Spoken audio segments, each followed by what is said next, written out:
To use content aware fill in Photoshop, let me open any photo. Then I will click on this lock icon and make it as a layer.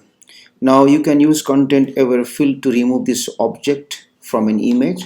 So I will use this rectangular tool to select this entire image.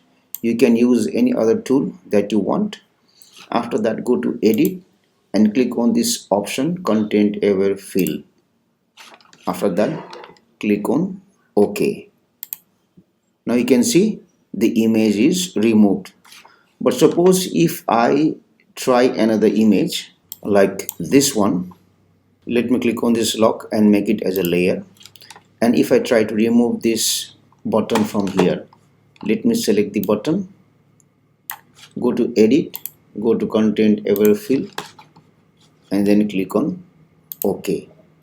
Now you can see instead of the button, you will see some text that appears here. In this case, what we will do is, once I have selected this button, I will go to edit, content aware fill, then I'll make sure that this brush is selected and I'll click on this minus button here.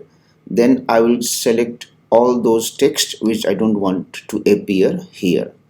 Let me rub the text here. This means this text will be removed. You can see the effect here, and here also I will select all those text which I don't want to appear here. Now you can see there won't be any text, and then OK. Now you can see I have successfully removed the button and there is no text here.